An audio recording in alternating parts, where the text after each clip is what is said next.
Again, good morning, and thank you for inviting me. And let me share some time with you. I picked up a ton of information, had some great conversations yesterday.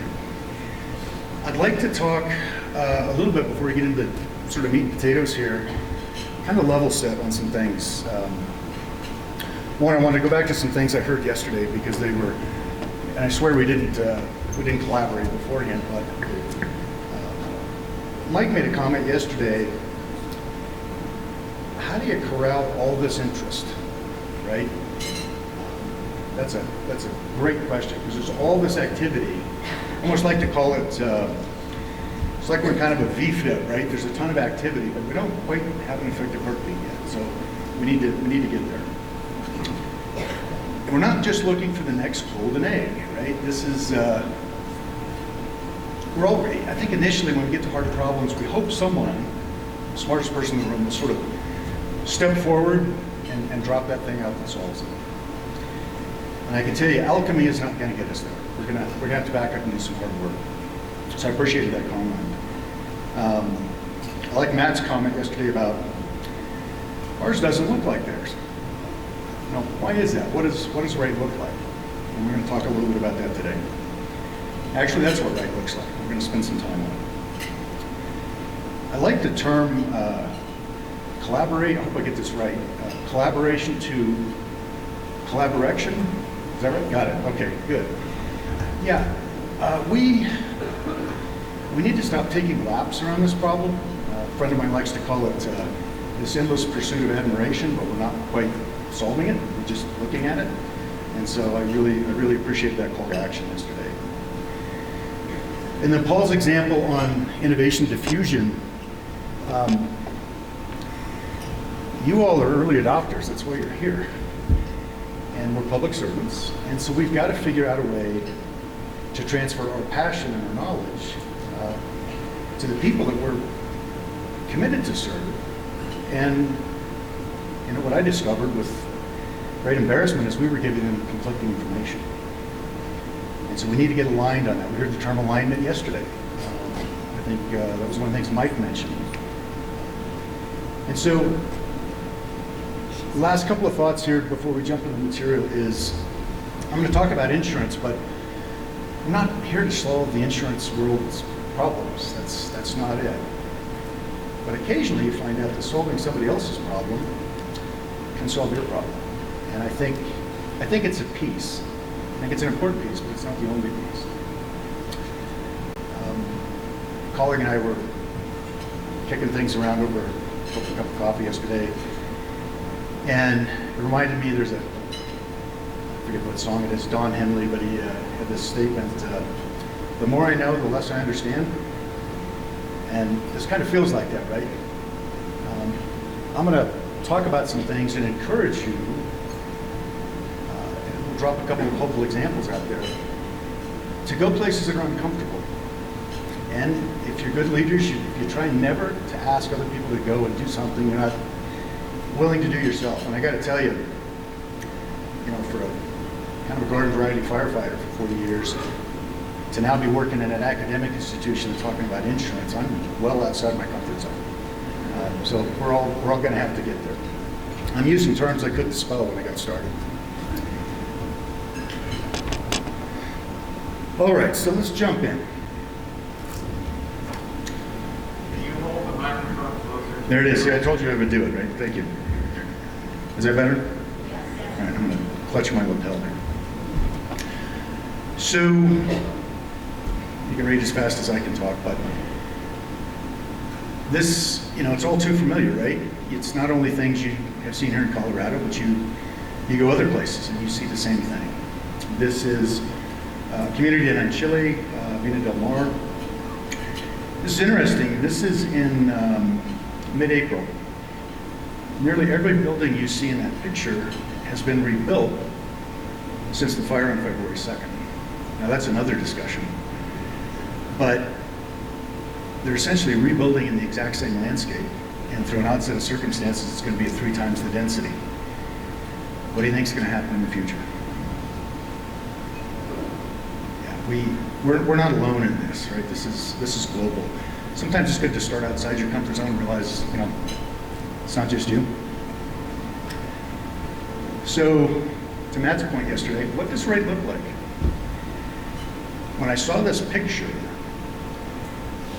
so that's what right looks like. How did that happen? And how do we make that happen on purpose? We frequently see individual or maybe stands of homes here and there. But this is just short of 100 structures right in the middle of a landscape. And it's hard to tell off this picture, but off either side of that are really steep terrains with perfect alignment. And so I said, well, I'm here to study things. I guess let's get on a plane and take some people down there and try to go figure this out. So why did it survive?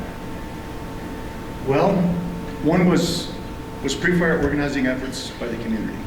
They had done some work there.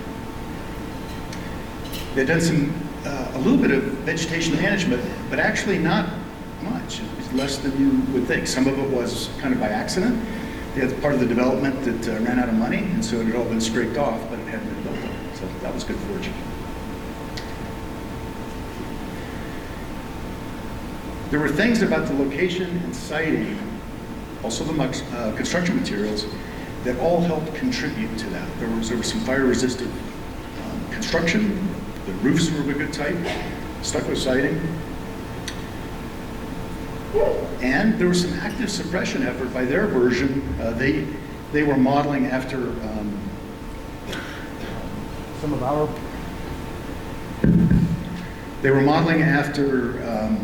models in the U.S. with community organization.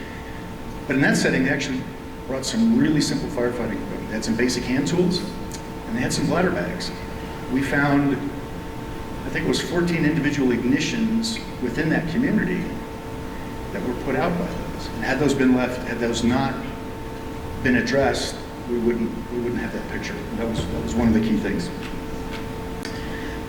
But in the end, it was a set of individual circumstances, none of which would have been individually enough. And so again, there wasn't a silver bullet. I don't think there's going to be. So I just wanted to start a little bit outside of our world, the kind of level set. So it's not just that we're having more losses in structures. The colors there by type of ignition. So you can see most of it's human caused, lightning, and we have some undetermined there. But we're certainly losing more structures than we used to. We're also losing them at a higher density. It's not a big surprise. If we're building more in a fire-dependent landscape, we're having more fires there, we're going to lose more structures. So this is part of the problem that's got this on the radar for us. So what's the premise then? I think all of this discussion, we've had fires before you and I ever got started, and we certainly burned down structures before that. But why all the interest? And I think it's because we've just hit a tipping point of an unacceptable level of life and property loss. And it's really conflagrations, it's not wildfires. I'm not the first person to say that. I'm standing on 100 people's other good work here this morning. So, without our permission, and the blame part doesn't matter, we're really at the front edge of two things that are unfolding right now. One of them obviously is environmental. We'll spend some more time in that, but essentially extremes of too hot, too cold, too wet, too dry. And what we're going to discover is the world's a smaller place than we think. And things that we wouldn't think affect our WUI problem at all are really right at the center of it. The other one is an economic calamity. Again, I didn't see this coming. I think this is going to happen long before we have our next 3 catastrophic fires. I think the economic shock and cascading failures of those losses will probably arrive before we have too many more catastrophic fires. There's just too much connected in that space, and we'll spend a little time on that. I don't think that we can suppress, price, or regulate our way out of this. Those are all important. But to those, we have to add mitigation. We're not going to deconstruct and move every WUI community that's out there. And so we have to add something else, to the quiver of tools that we bring to this. And collectively, It's only if we can stop and disrupt this conflagration loss sequence that we can really have sustainable, resilient WUI communities in the future. Not just what we have with the inventory now, which is where I'm going to focus, but in new construction. Because new construction always turns into old construction. All right, what is the conflagration loss sequence? You're going to recognize this as an updated version of some of Jack Cohen's work. It's actually, the paper was he and some other authors, but you really have two leading conditions that we're looking at. What are the environmental conditions? And you know all of these, right? We usually have a period of desiccation, really drying out of everything, and then we're going to have strong, dry, sometimes hot, sometimes just, it could be fairly cool. It doesn't even have to be all that hot. Wind is the key with dry fluids. So we get into those extreme conditions, and we can have suppression overwhelming that pretty quickly. The first time you really got beat up on a wildfire, it's a little humbling, isn't it?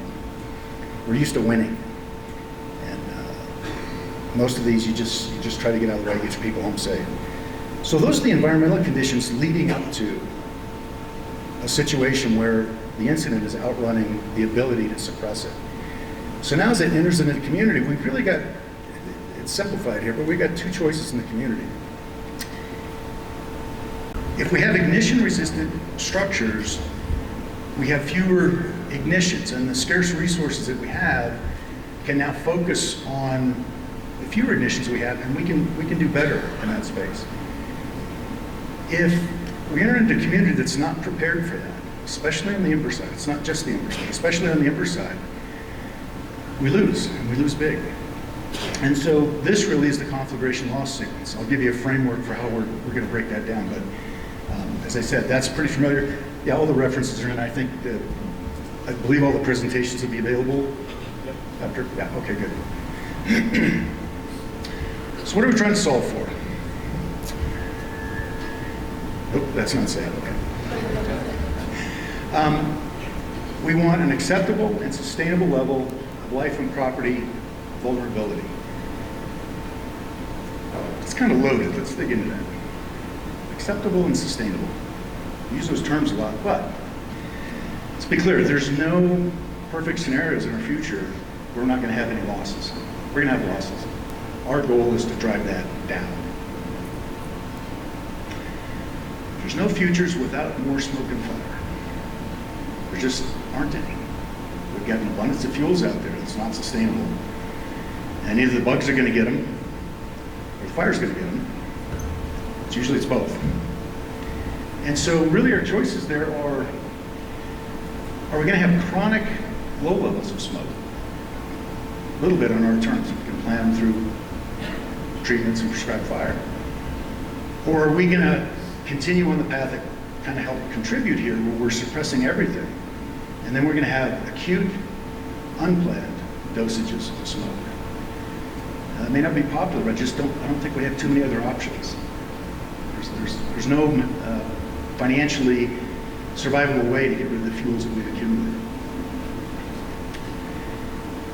All paths forward are going to have tension and compromise. Get used to that. You know this already. I'm just going to say it so we get past it. You know, financial, political, and social tensions are going to keep going. A couple of common ones, right? We all are struggling with housing, so we're trying to increase our density, but what do we see on the first slide? It doesn't really help out with the conflagrations. It probably contributes to it. We have safety issues we need to cover, public safety issues with smoke. They're very, very real. And yet at the same time, we're saying, well, we probably need to be putting more smoke in the air, but in a controlled way and hopefully at a less net. But there's no way those aren't in conflict. And so we're going to have to work with other stakeholders to figure out how do we get past these pain points. But why now? I started in '79, and it really wasn't until, I don't think this is, it's kind of embarrassing, but I'm here with a point of humility this morning. I hope some of you are too. I don't think I really understood things were changing for real until maybe 2015. It's kind of embarrassing, but I finally thought, you know, the things I'm seeing on the ground are just, they're not one-offs anymore. I'm seeing them too frequently. And it started with the fire behavior, and then it eventually got into the structures. So I think that there's really three things. Significant increase in fuel loading. That's not the whole thing. We've got some fire regimes that are burning too frequently. So it's not just about that, but that is part of it. We're building more in fire-dependent landscapes. Fire-dependent landscapes. It means we're going to have fire there. We actually need it. And the last one, I'm no climate scientist, but the one part of it that really rang true for me is this vapor pressure deficit concept. Just show of hands, and I didn't really get this until fairly recently. How many people have heard and think they kind of understand vapor pressure deficit? That's outstanding, because that's a change in how we've looked at the environment. We really relied on kind of relative humidity, served us well for a long time, but we realized we got something else going on. So those are the three. When we talk about accumulation of fuel, this is, I grabbed this off a report that was here in Colorado. I don't know where this is at, but I can guarantee you I can pull up a picture like this in every state I've been to. There's something like that somewhere. And so you talk about accumulation of fuels, it's hard to deny. This is actually comes out of U.S. Census. This is actually pulled out of an IBHS report. I tried to highlight Colorado. It's a little hard to see, but you know, over time, our densities are increasing. So going back to that first slide, it's probably not a big surprise. So we're having more structure loss, and we're actually having more structures lost per unit area. It has to do with density. And so we'll see more of this. This isn't going to solve itself.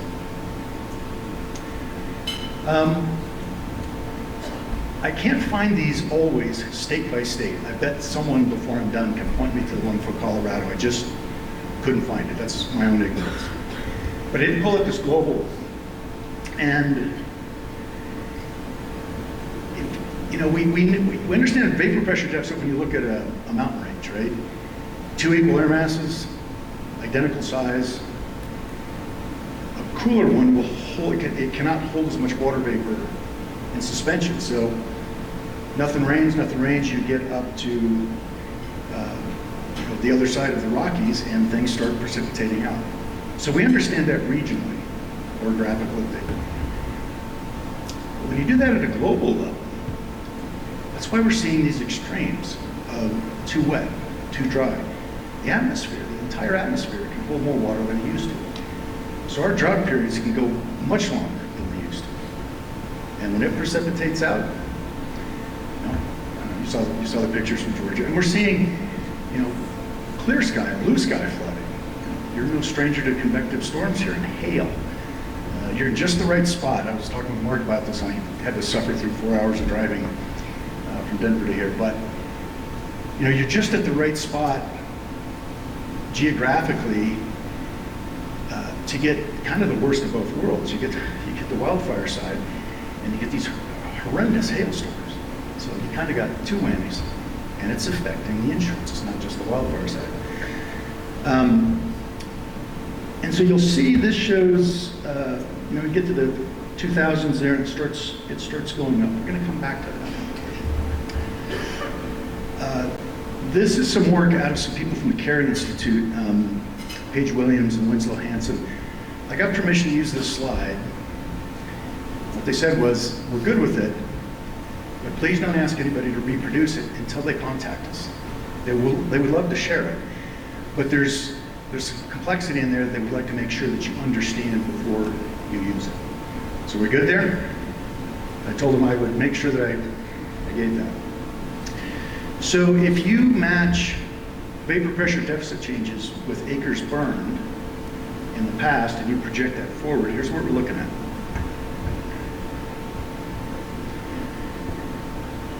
So in many cases, around in here, we were seeing record losses of our lived experience. We're about to go into a period, the average is going to be 2.5 to 3 times the average of our lived experience, or actually the peak of our lived experience. And in some cases, it's going to be much more than that. I mean, think about that.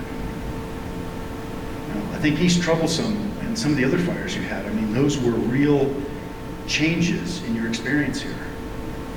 And we're getting ready to go much past that. So if you sense a little urgency from me, this is why. I hate to use terms carelessly, but I think frightening is the right word here. So what are the components of, you know, I've been talking about mitigation as the way to disrupting fire pathways. What are the kind of core pieces to that? Preparation through mitigation is the thing we do before. And I want to go back to something else I heard yesterday. I think was great. Mike mentioned they had added some new members to WIFLIC, I think that's right. And it included emergency management. I was saying just a couple of weeks ago to some folks, I said, we're starting to use terms, preparation, response, recovery. We're getting into the lane of doing things that are squarely within the emergency management world, and I haven't seen them present. We haven't brought them in, so I thought that was really brilliant. So preparation through mitigation, emergency response leveraged by mitigation. Going back to the, you know, what is the loss sequence? Back to Cohen's work, right? The environmental conditions we've explained, we just get to choose what kind of preparation does the community have as a fire enters there. So this is the piece here. Insurability. I like to reword that as risk transfer. When you get insurance, it doesn't change anything about the combustibility of your home. It means that you've transferred the financial asset that you have. Frequently, it's our biggest one. And you've secured that through ensuring that if you lose it, it will be, you'll get paid back for that. And we pay premiums for that. So insurance is risk transfer. In and of itself, it's not risk reduction. And more importantly, think of insurance or risk transfer pricing as a signal of risk. We can get mad at the insurers all we want. But if we don't have an insurance market, lending probably comes to a stop. I want to ask for a raise of hands here, but how many of you have personally signed for someone else's loan?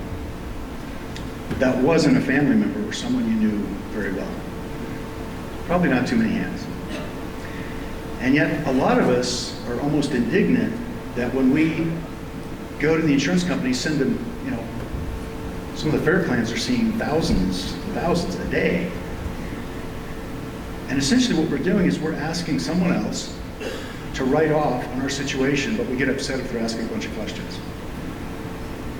If I'm going to sign off on somebody's loan, I'm going to ask a lot of questions. And so that, I think we need to rethink this. Insurance is a price signal of risk as they understand it. We'll discover a little bit later this morning, I think they don't understand it, and we're going to help them with that. But that's really what it is. And we really can't do without it. Well, that one kind of hid there, but a little bit.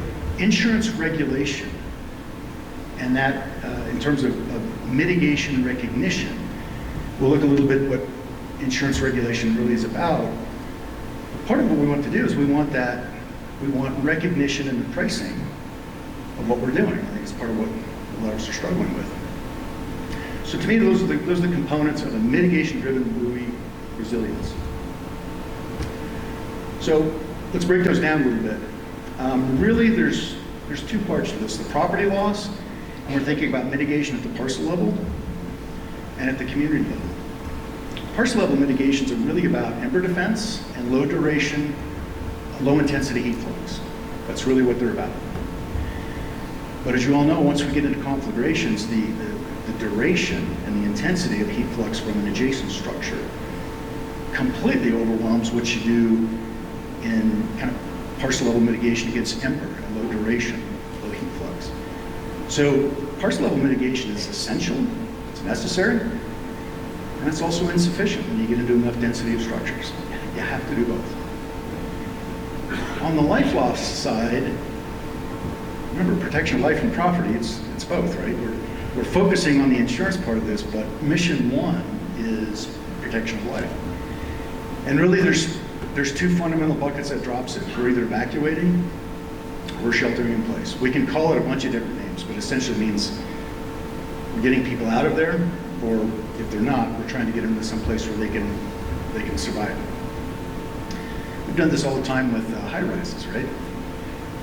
We'll find these areas of refuge.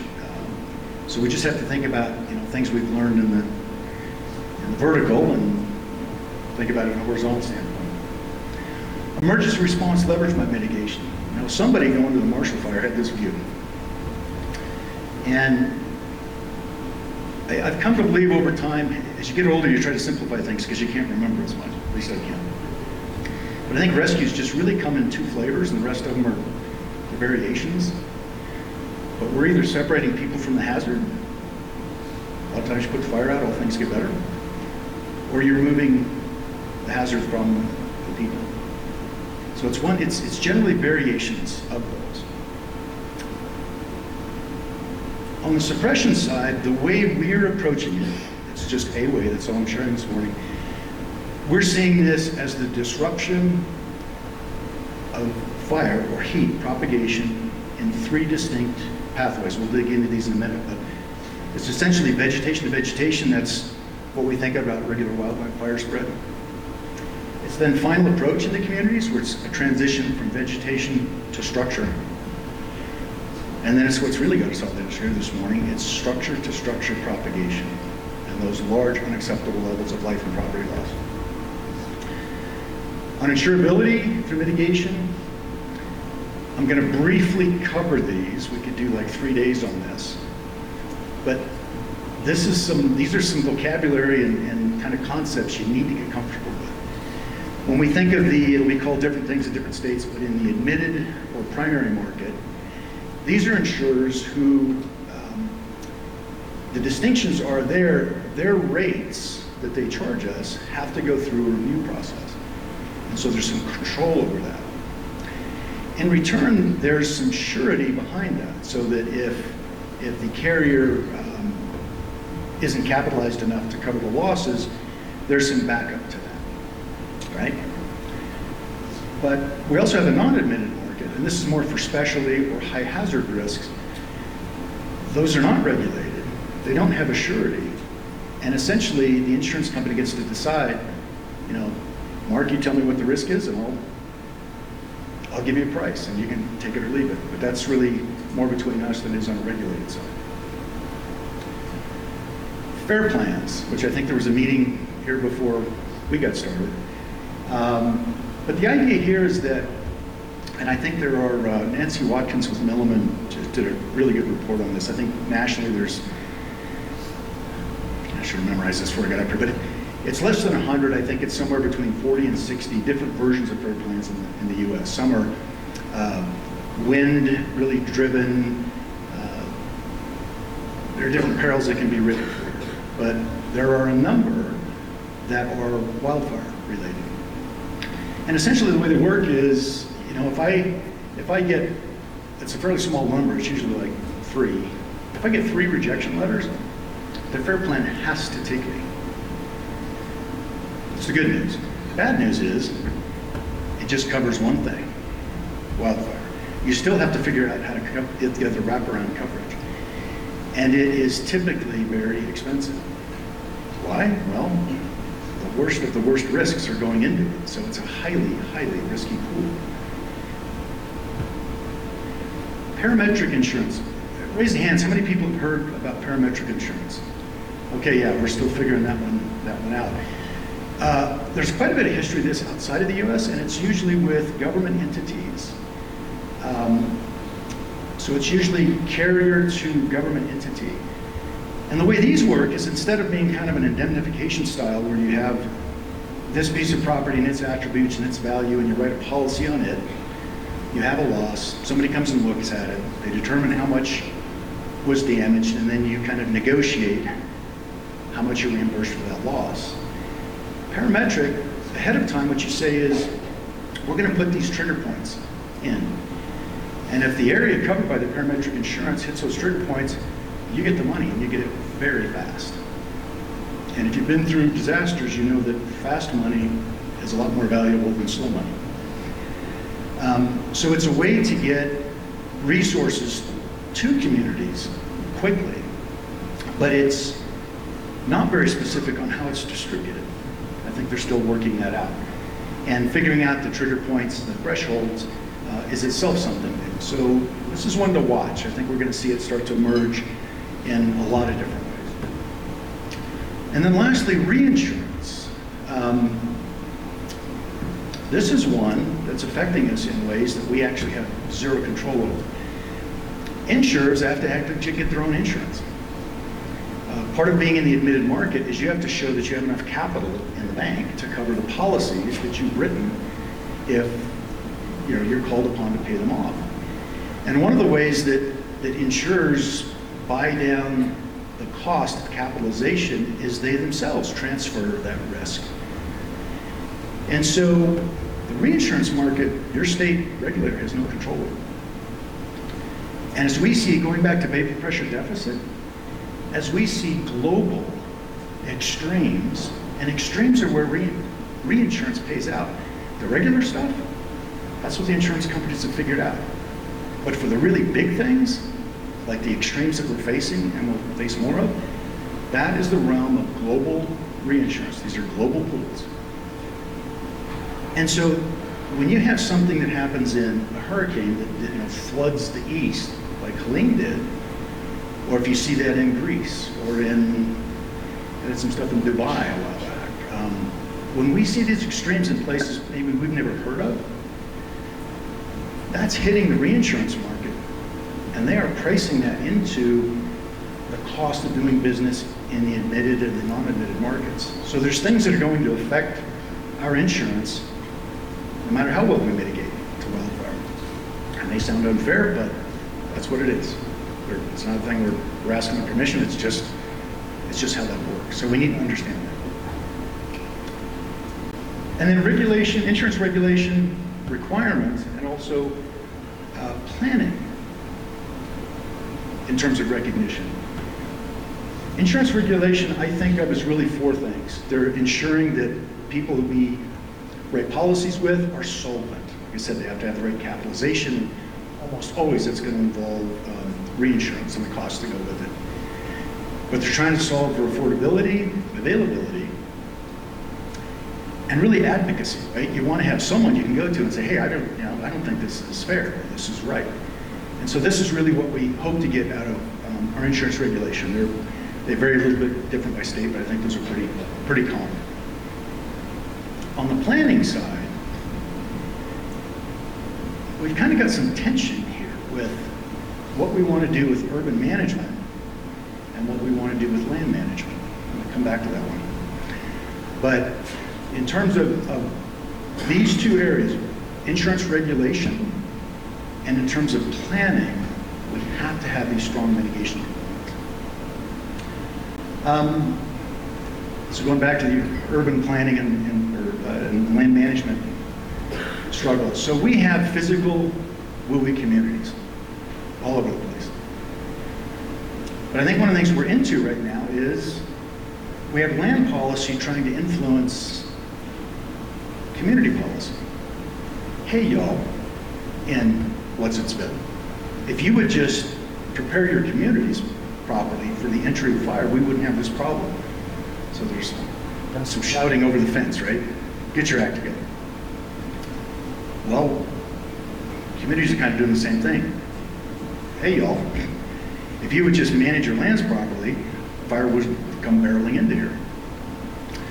And not surprisingly, that turns into a big mess, and it's not really working very well for us because the fire doesn't care where you're at. So we've got to get to a spot where we have an integrated WUI policy. An example, when you think of interfaces between land and water, I don't care if it's the ocean, rivers, or lakes, the complexity of where land meets water usually has the same problem. You've got terrestrial sciences, and we'll use oceans here. We've had terrestrial science and oceanographic sciences a lot longer than we got coastal sciences. It took us a while to figure out everything there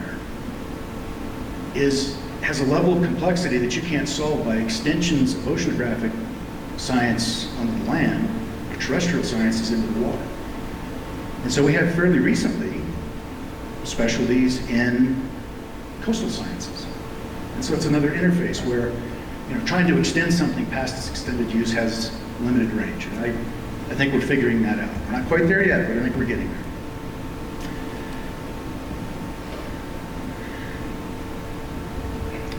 This was a real eye-opener for me. I never even imagined this was possible. So, always check your assumptions. But one of the big problems we're having is that, how many of you remember these? Oh, yeah. For those of you not in the room, that don't remember these, you used to go to the optometrist, and one of the checks they would do is color blindness. And so in here, if there were images that you couldn't see, you were probably colorblind. Can you still see that if we turn the lights up? Oh, I don't know, maybe it was an accident. Okay, sorry about that. So let's just let you read along here.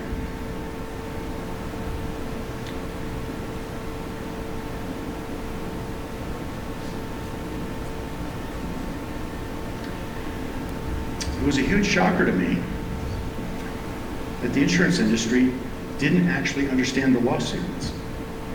But if you think about it, they never had to. Wildfire losses weren't even a primary peril until recently. They were very predictable, which the insurance industry loves because they know how to price it. It's consistent, you understand it. But when those combination of three things, development of the WUI, increase of fuels, vapor pressure deficit, the future started looking altogether different from the past. So think about it this way. I'm pretty sure you have a bunch of long, straight roads here. On those roads, you could lose your windshield visibility and stay in the lane looking in your side mirrors, right? It's that predictable. Well, what happened here is that road started getting crooked. The truth is, they never understood the loss sequence in the past. They didn't have to. So two bad things happened when we went through these incremental changes. The first one is they lost their ability to see and price the future. The second one is if you're the specialist in understanding losses, who do you tell that you're blind? I spent some time in Nevada, so I use this example, but we'll say Mark he owns a casino. Good job, Mark. And I'm his floor manager. So I come in after a long weekend and say, Mark, bad news. We lost our shirts on pick your favorite game of chance, on poker. Mark, I think we actually don't understand. I mean, we had enough people playing, been doing this a long time. Something changed about odds on poker. I don't know what it is, but I can tell you, I don't know what they are now. What do you want to do? Well, probably shouldn't keep playing a game of chance that you don't understand the odds to if you're in that business. Let's stop playing. Get any non-renewals? Non-renewals, anybody? And that's part of why we're here. If you haven't had them, the people around you have had them. That's probably why they had the meeting here a few days ago. Non-renewals is a way to say we're not going to play the game because we don't understand it. You certainly don't make any money not playing the game. You may not lose money, but you certainly don't make money that way. And so I tell Mark, we could not play, but we can do that for about 3 quarters, and then we're going to get into a cash flow problem because that's actually how we generate revenue. All right. I don't know. Let's say Danielle is across the corner, has a casino, and I remind her, hey, by the way, they're going over to the other casino, but we're not playing. Because you have other insurers, because they're blind, some people are still writing. So it's not like that really solves it. You go there long enough, you lose the customer. I know, we'll call up the gaming commissioner, or the insurance regulator. We'll tell them we don't know what we're doing. That's probably not going to go over well. Let's tell you, the policyholder, that we don't know what we're doing. I mean, you can see where this goes, right? And so one of the real opportunities we had is we realized, wait a minute, the fire service and the insurance industry want the same outcome, and we're not a competitor. And that's one of the ways we could start to open up an honest dialogue. It's taken years, but we're starting to have that dialogue. Legacy models are colorblind. Current models are colorblind to how the conflagration loss sequence. And I just felt like I got behind the curtain recently at a function with some global reinsurers, and they told me straight up, without hesitation, we have zero confidence in any spread models right now. We have zero confidence. So if they know that, no matter what the insurers are telling us, the people they get insurance from don't trust them. So that's where we're at. So with that background and all kinds of reasons to wring our hands and kind of be bummed out, for the rest of the morning we're going to talk about, all right, how do we collaboration to collaboration. How do we stop admiring the problem? We got to start advancing here. So this is one version of how I think we can get there, and it's certainly what my colleagues and I are doing. So the first is we need that integrated policy I talked about earlier. So policy outcomes, as I said, the great news is none of the stakeholders I've talked to, good and positive, all the stakeholders I've talked to want this outcome. Can I get a table slap or something? Or is this the outcome I think we're all looking for? All right. It's like a Sunday morning, you know. So we want no loss, or certainly want to have it a heck of a lot less than we have now. And again, I'm focusing on the existing inventory of structures. New construction has its own track, but again, new construction always turns into old construction. So the mitigation policy focus is pretty straightforward. You retroactively harden the existing structure. And that really is about that's the first part of parcel level mitigation. So harden the structure primarily against ember and low duration, low heat flux fire around the property. And then immediately off that, either to your property line or out to, we're still trying to figure it out, but where does the radiant heat become sufficient to transfer to an ignition? So you want to use your defensible space to the max. For a while we were looking at out to 100. I think the evidence is really pointing to somewhere between 70 and 50 feet. It's not an exact science. And that again is for primarily low duration, low intensity heat flux. And as I said earlier, that's necessary, but it's insufficient because those get overwhelmed once we start having structures catch on fire. And you have to make the assumption you're going to lose one or two. And once you do, in a high density situation, you're an entirely different class of mitigations now, because they'll overwhelm the 1Z, 2Z parcel level mitigations. So that's really what the mitigation policy focus needs to be. But I don't think that's where we went, primarily because we're colorblind. The system above us, above the response part of this, did what you would kind of expect. If you think about it, they started yanking the levers they had a lot of experience with. So we started redefining insurance. Didn't change anything on the ground. I had a local agent in Mammoth Lakes, Dave Easterby, really good. We'd get together, I learned a lot from him. But he'd come to me about every 3 months. He'd say, hey, good news, Chief. I can now write insurance on this side of town. I couldn't do that before. That's great, because he makes money writing insurance. But then he'd come back and say, oh, bad news, I can't write there anymore. And now they'll let me write over here, but it's only like part of town. And the next time he'd come back, I can't write anything. And then he'd come back the next time and say, I can write everything. And I asked him, Dave, you and I both live here. What's actually changed on the ground? Nothing. So it's a really stark example that the risk transfer industry was blind, and they were trying to redefine things as if that would sort of fix it. It's just one of those things you do when you lose your sight. You're groping around, trying to get a handle on something. So we have what I think is this missing middle in terms of a really integrated policy. And that's why I believe we have to focus on this mitigation component. So after probably 3 years of really digging into this,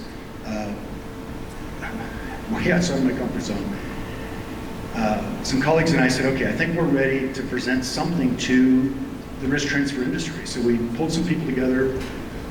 These were reinsurers, modelers, primary market, admitted market, other markets altogether, flood, earthquake, regulators. And we said, look, listening to all of you, we think you want something like what we're going to present to you, and you need to give us feedback.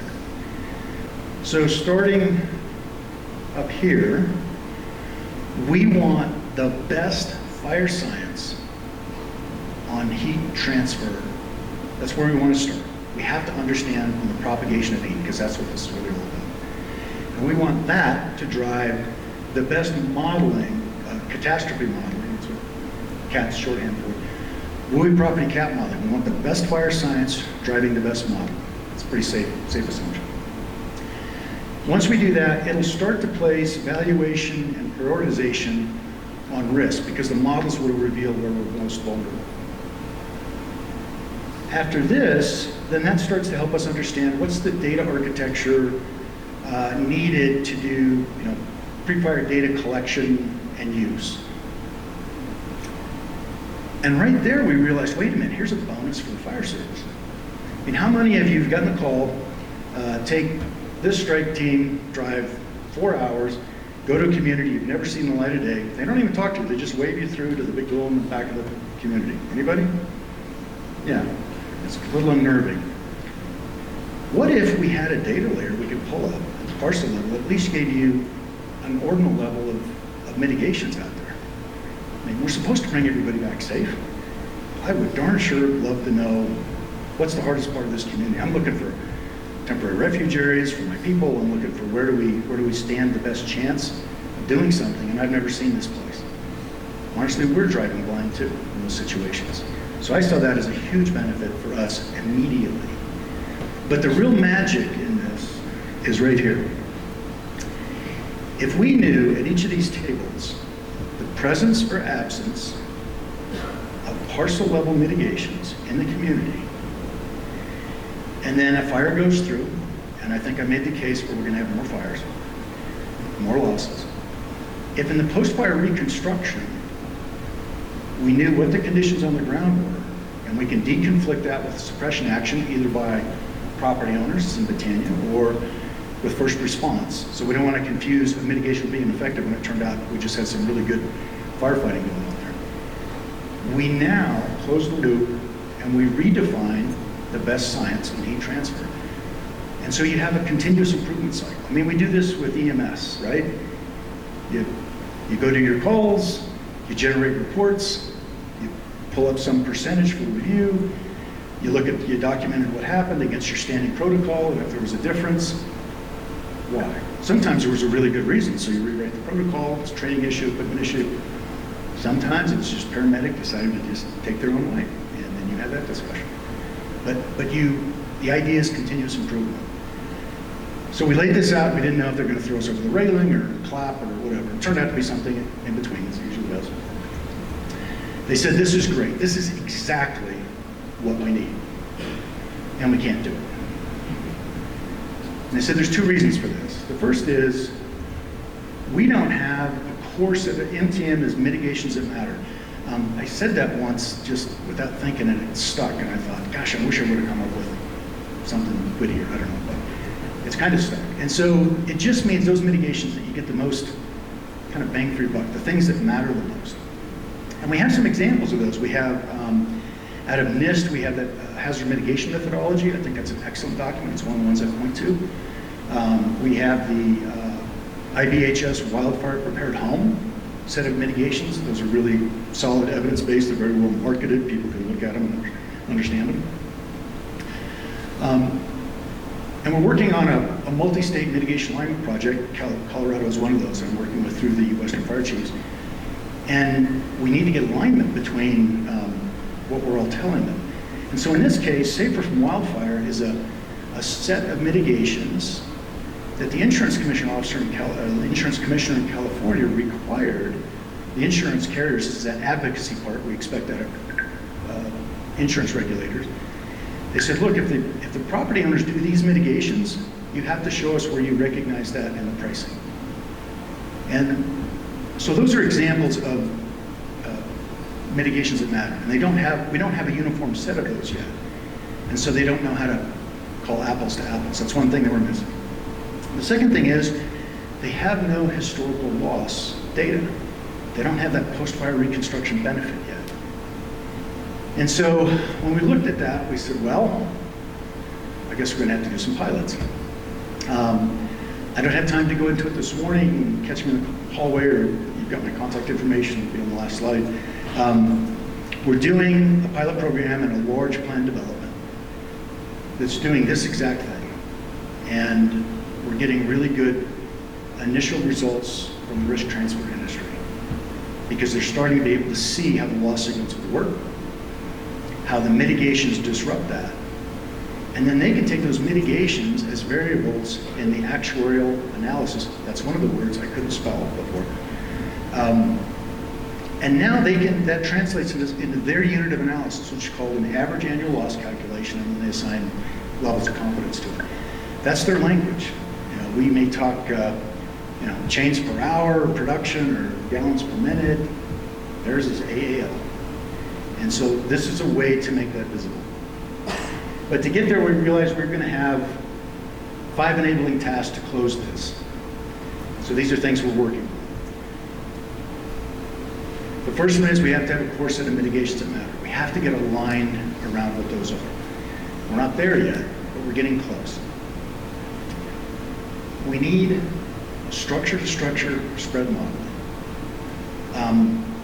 We don't have any that we're actually using or the insurance industry is recognizing. We're going to dig down more into that in a minute, but we have to have that. We need a WUI response rating. This was a surprise to me too. How many of you are familiar with the old ISO and the current PPC? Right. So, and I forget who it was of the speakers yesterday, I think they mentioned it. We've done a really good job bending down the risk to interior structure fires. That's been pretty amazing, putting some statistics into that. That's one of the reasons I have hope that we can do this. But we need to turn that expertise on the outside of the structures.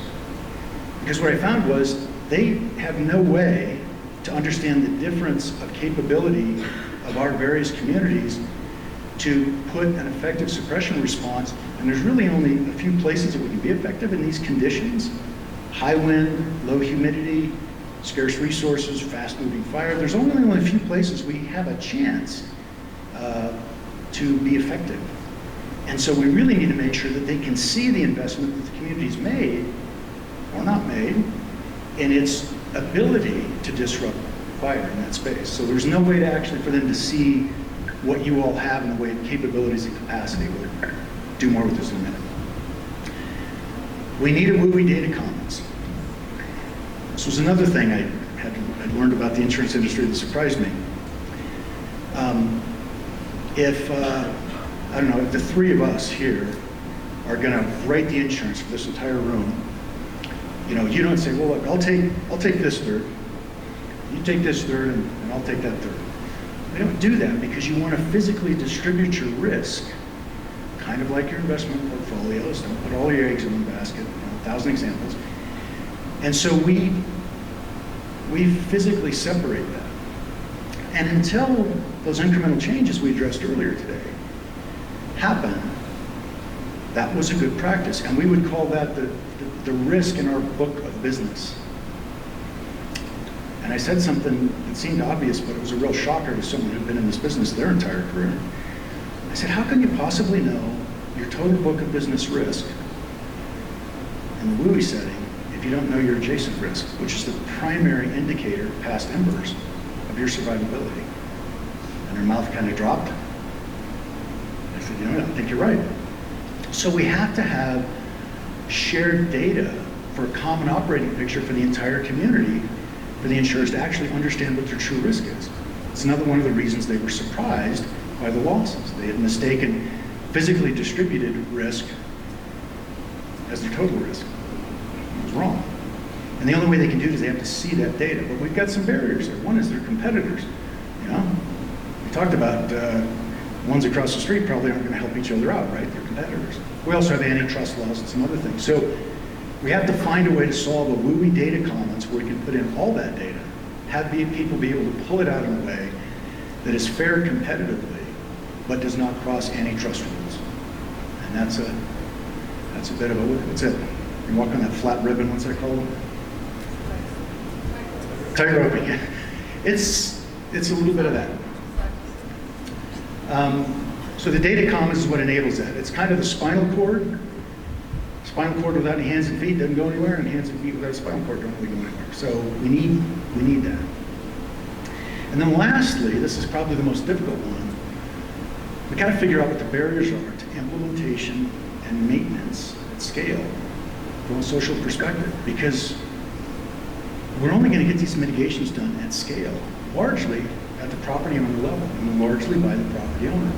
We can and should provide resource support for those parts of our communities that either don't have the skill sets, maybe they're physically enabled, may not have the financial means, may not have the technical skills.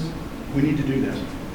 But we are not going to buy our way out of this on behalf. Property owners are going to have to do the bulk of this work, and they're all trying to get to work, get the kids to school, handle family illnesses, fix other things around the house. I don't talk to how many people who have a bunch of spare time and they're just waiting to go get some conflicting information on what they should do. I apologize here, I can't remember if I shared this or not. Did I talk to you about how I personally realized that we had this disconnect between the fire service and the insurance industry? Sorry, I didn't cover that. This is the story of how I actually got into this. I had a property owner. I was in Mammoth Lakes at the time. It's very similar to here. Feeling a little reminiscent. And you passed our defensible space inspection with flying colors. 2 thumbs up, gold stars, thank you. Before the week was out, she received a non-renewal notice for too much wildfire risk. Now, not surprisingly, she called me up. And I, the supposed fire professional, the chief, right? I'm supposed to know something. I could not answer that question. And so, I'm standing here, with a lot of humility saying, I don't understand this. I need to go figure it out. I told you, I've been in the business a long time. This happened on my watch. I own part of this. And honestly, so do you. So, doing what we've always done isn't going to change the outcome. We're all going to have to get outside of our comfort zone. But anyway, that's how I got into this. I couldn't spell insurance, had no interest in it, but here we are. All right, a little bit more about the fire pathways. There's some wording, some taxonomy here. Not asking you to agree with it, I'm just describing the way we're structuring it. So we're doing it this way. We're defining a WUI community as 100 or more structures where the structure separation distance, in at least half the cases, are less than somewhere between 70 and 50 feet. Now that's a wordy way of saying you got enough fuel continuity to carry fire. We understand on the veg side. So to us, that's a WUI community. I don't care if it's incorporated, I don't care if it's a special district, I don't care what it is, commune, it doesn't matter. We're looking at it from the physics standpoint of heat transfer. It's probably the most controversial. In terms of interface, we're thinking of this as more of a donut. And this donut goes about 100 feet out, depends on the fuel type, but about 100 feet out based on radiant heat, into the vegetative landscape surrounding the community that will carry fire. And then about only 2 or maybe 3 layers of structures inside of that boundary. And the reason is, when we get in conflagration level conditions, which, it's interesting, Chile has what they call their 30-30-30 rule. 30-kilometer wind, 30% humidity, and 30 degrees Celsius. And for them, that's like a fingerprint. That's when they've seen their biggest life and property losses. And we have our own versions of those here. But When we get into those conditions and you start burning structures, just like to see a show of hands. How many of you actually felt like you changed outcomes once you got 2 or 3 layers of structure going in those conditions? If I see a hand, I want to come sit at your knee. I've summarily lost those every time. So, but we see this as there's an opportunity there.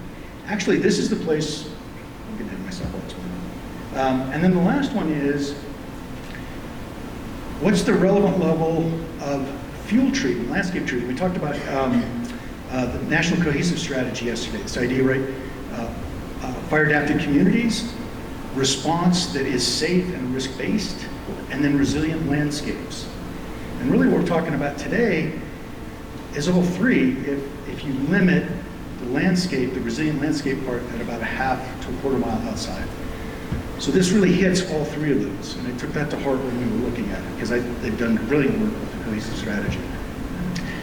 I didn't realize this, but embedded inside of FlamMap, and I guess it's maybe FarSight too, I met with Dr. Finney on this at the Missoula Fire Lab to kind of catch up on this, but embedded in there, I didn't realize there was a product, an output on minimum time travel pathways. Essentially it was, you know, we're looking at perimeters, but in there, you all know the fire, it can in really continuous fuels burn in, you know, just a straight flaming line. But most of the time, what do we see? We'll see areas that sprint, and then it fills in behind and spot out ahead. So we end with a nice clean perimeter, but it's uglier than that. And there's places where you get micro alignment and the thing just runs. And what these time travel pathways do is try to predict that. And so that's the other fire pathway that we're looking at. So essentially we're looking to disrupt propagation of fire concurrently in each of those three pathways. It's kind of our structure. And so the pathways are, as I said earlier, veg to veg, veg to structure, structure to structure. That's our workspace, that's our office.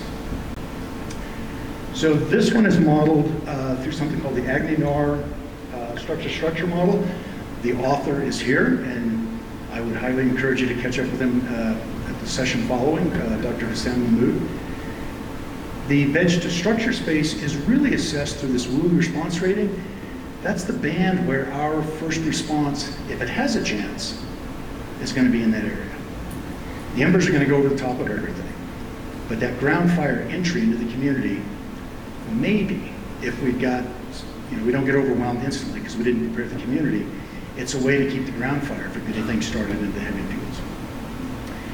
And then veg to veg, as I mentioned, is the idea with these time travel is, can we put strategically placed treatments, splats, at these areas where the fire would advance the fastest, kind of slow it down. Think about water bars on the road.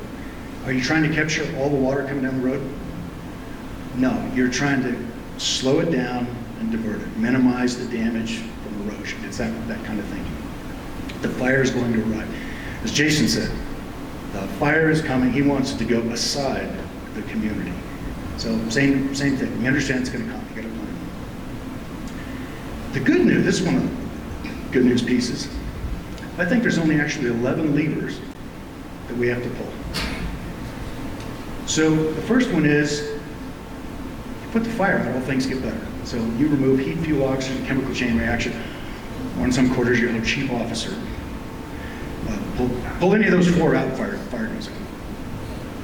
I can say that because I was a chief officer. But we use fire all the time to our benefit, and as we've said earlier today, we actually need fire.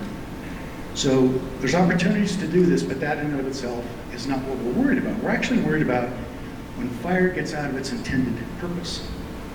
We have fire in our house all the time, but it's only when, say, like it burns the toaster from yesterday. It's outside of its intended use that we want to react to that. So we're really worried about propagation of fire. So 4 ways that heat transfers, and you know them. But what we're really, really, really talking about is hyperpropagation. The propagation of fire that moves so fast it outruns our ability to suppress it or to manage it. And we think of that as alignment, fuel weather topography. honestly, I think this is the universe of things that we can do. How you go about them is nearly infinite. And where you stress them is nearly infinite. But I think those are our choices. And so when we're asking about policy, that policy should be informed by these facts of physics. So quick overview on structure to structure. And I'm only going to go so far on these models because I brought the expert. And again, I'm learning a lot of these things. I don't profess to be an expert in them. But the first one I'd like to tell you is this I love this quote by there was this economist quite a while back. All models are wrong, some are helpful. So just remember that models are approximations of reality, not reality itself. But the people that sometimes want to sell you models will going to tell you, no, this is how it is. Maybe how it is most of the time. So the three I'm aware of is this first one, Swift, is out of University of Buffalo, University of Buffalo. This one is out of UC Berkeley, Dr. Goldner's Berkeley Fire Lab and others. And then the third one is your own, I would call him a national treasure, Dr. Mahmood's work. And Hussein, I can't help myself. When you get to a session, somebody ask him about the origin of this name. So there's a little gem in there. So these are the three that I'm aware of.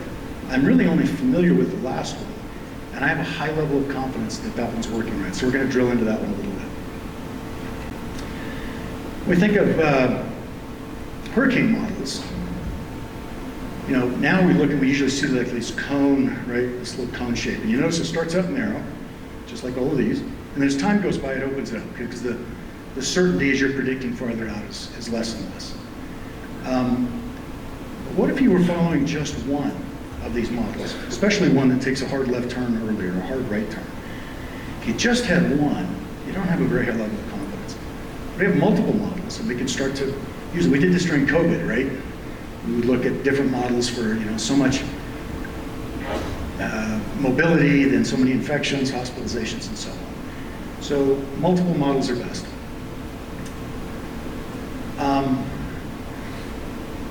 Relying on just one, even the best cutting edge stuff, can lead us in some surprising places. I'm somewhere between a sort of a tech non-quite power user and a Luddite. I'm in there somewhere. But I did this on ChatGPT the other day. I'll just let you read through that.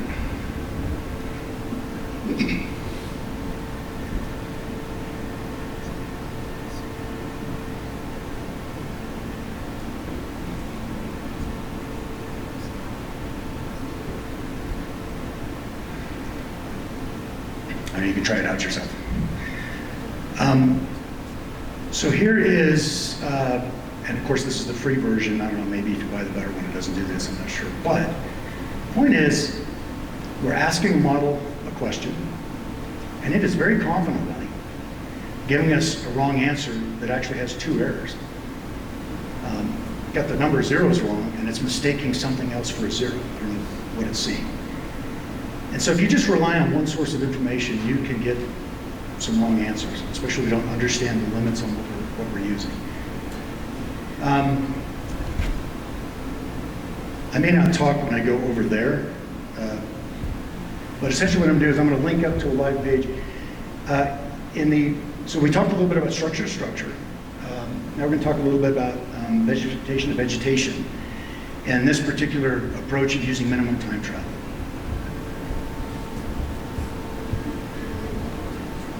Okay, so far so good.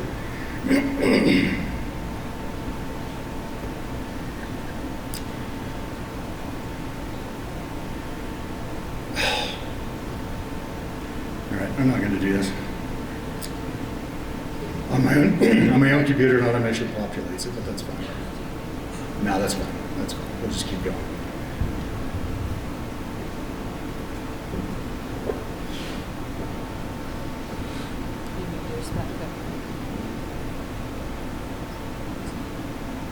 I thought it would pick me up in the middle of my presentation there.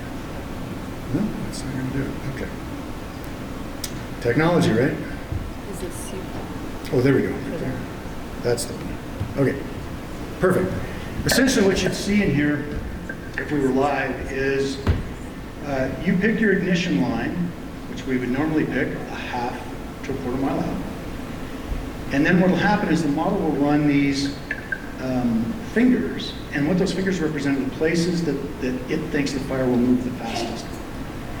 Then what we do is these sort of, you don't see this layer, but we run an optimization on, look, what parts of that topography are actually the best bang for the buck in terms of efficiency and modeling. How am I doing on time here? What's that? 7 minutes. Perfect, okay. So essentially what happens is, mitigation on a slope like this is a lot harder than this. And so it optimizes for things where you're near roads, the slopes are fine, and especially where you have fire pathways that terminate near the properties you're trying to protect. We don't see anything over here. And so that's why. And then what you see are these almost look like Band-Aids. Those are splats. And there's some literature out there on, we're starting to understand, can you do really strategic fuel treatments at maybe 7 or 10% of solid fuel breaks, knowing that you're going to lose a lot of that to ember anyway. It certainly stop the ground fire and lighter fuels. But what we're really trying to do is slow the fire down. Remember, it's speed. We're going to assume the fire gets there. And the darker the color of the green, the more time you bought, the more it slowed that down. I've got some funding. We want to start ground truthing this, and we'll start with some prescribed fire first. So that's essentially that piece. And then the vegetation to structure piece, this is that WUI response rating piece. This is grossly simplified for the purpose of getting through it here, but we're looking, as you can see, in each of the 3 fire pathways, 2 considerations. With the resources that you have, I just picked a few, with the resources you have, what's their capability in that particular fire pathway? So let's talk about type 1s, right? You can see on the vegetation side, they're not nearly as effective as they are in the structure-to-structure space, right? And you can probably flip that right around if you put a type 3 in there. If you're looking at hand crews, you can see that they have different levels of, capability in various spaces. The capacity is really uniform, or really reliant on the community. How much of that, how much concurrent capacity do you have? So that's really what this is about. And it's a way to give some quantity to what you've done in your community for your response piece. But we really get in the weeds here. I'll give you an example. One of those is how many clicks on your how many steps on your radio for me to be able to talk to you? Are you in the same group? Are you in a different group? Do I need to do a field program? Do I need a field program with a dongle? Do I need to go find that 1 or 2 people? Hopefully, you mean in program a fire camp setup, it's IA. Find that 1 or 2 techie people that can do it. That matters. Every after action review you see, communications is always in the top 3. And so that's the level of detail we're trying to look into that. All right. On the structure side, we typically think of fire moving through, and we had a community, it's burned up. But what Dr. Mahmood did is looked at this as a propagation problem. And it's from some math we've had for a long time. I had no idea it existed. I had no idea how much we already rely on it. It's proven over and over again in other applications. And so it looks at transferring heat from one node, structure, dot, through a way or an edge, pathway disruption, and there's more than one. But how do you transfer the heat to be at the next node, the next house? So, and again, I'm not going to spend too much time here. You can dig into him, but essentially, it's a way to operationalize this into a physics-based model. What I love about it is my lived experience. It explains that. I know it intuitively from seeing it, but I had no way to describe it. He's figured out a way to do this. These are some static versions of damage assessment in the line of fire. On the left is just survived or didn't survive, because that's usually what we see, right? There's not a whole lot of partial destruction. You either made it or you didn't. On the right, there's a lot more color variation because it's a vulnerability, it's a model. But his cutoff point, I think it's 7.72. Is that right? Okay, I did my homework. I want to get a good grade for that. So really, if you look at the model and just let your eyes follow, really from here down, so you're looking at shades of blue. If you look at the right and you look at the left, you can start to see what I think his model does that really nobody's doing a very good job at. He's not predicting the losses. Shoot, I could grab a crayon and say, okay, sorry, Chief, you lost 75% of your community. His is predicting what survives. I think that's a heck of a lot more useful. If you run this way, so this will be his model. We're going to run it.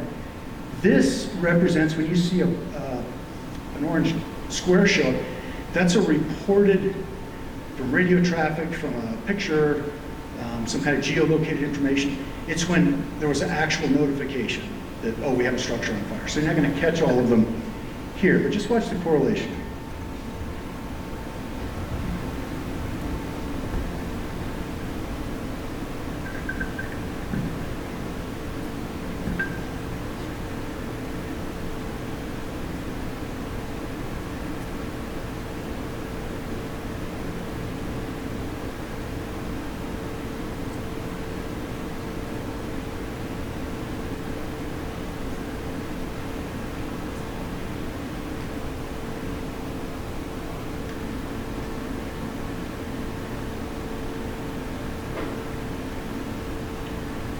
So remember, these are the actual reports, and they don't go away. And this is his model prediction.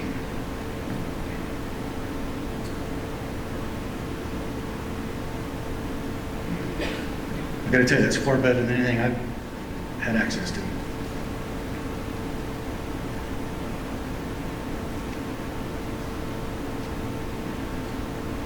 All right, so I'm going to leave you with hopefully some good news. We've actually solved this before. I can give you 2 examples where we've done this. How many of you remember America Burning? Yeah, we're all feeling a little long in the tooth. In '68, we had an unacceptable level of life and property loss for interior structure fires. We seated a national commission to address a shameful level of this loss. And over 50 years, we dropped the incident of residential structure fires to 1% of all call volume. Well, 2021, we've seated federal commission for unacceptable levels of losses, this time on the outside. They generated a report. And it really is, go back to the comment we talked about earlier, are we going to meet this moment? And we're going to have to commit, just like we did before. It took 50 years. Hopefully we can do it faster, but it's not going to be a legislative cycle. Real quick, here's the data behind that. So this comes from NFIRS. So this is the call volume, total call volume in the U.S. over that time, and this is the percent fires. Now you'll see it lands at 4%, but out of all fires, residential fires are at about 1%. I'm not going to say it's that straightforward. There's a lot of variables in there, but it's an inverse correlation. That's exactly where we need to go to, and we're not there. We're going the other way right now. The second example is something called, for time I won't go there, but write this one down: Insurance Information. Insurance Institute for Highway Safety. Insurance Institute for Highway Safety. Insurance Institute for Business and Home Safety. So this was a group started in 1959. They were having too many losses on the highways. This is the auto industry. So they built a research facility, they funded it, they started looking at the science, they started doing research. When you go to that site I gave you, go to something about, it's called About Us. and go to the area that says milestones. You'll scroll all the way to the bottom. And just walk through that timeline.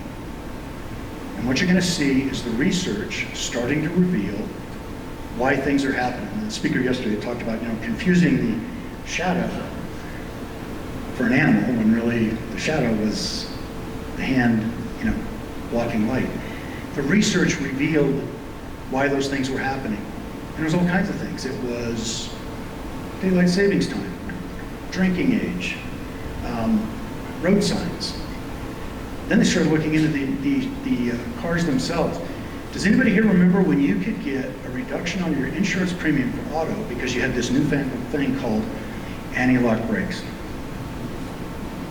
Yeah. You had a mitigation, and they recognized it with a premium reduction.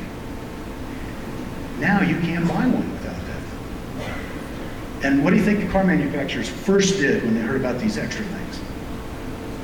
Extra cost, no way. Anybody bought a car recently, when you go into that showroom, the very first thing is some kind of a consumer protection rating to tell you how good their stuff is. We demand those things on the cars, and they're building them. The insurance regulators actually had to go to Congress and get a law passed that would require the inclusion of some of these. We normally don't think of the insurance industry advocating on our behalf. They were doing it because they didn't want to do the payouts, but also they were paying out because we were getting injured. It was in our benefit. They're willing, it was so essential they have to happen. So in closing, we're seeking an acceptable and sustainable level of life and property vulnerability in our WUI communities. Suppression, regulation, and pricing are necessary, but they're not sufficient. And lastly, I think the only way we get there is we have to disrupt the law sequence, and I've shown you the way that we're looking at it. So thank you for your patience. We covered a ton of ground this morning. Hope you have a great conference.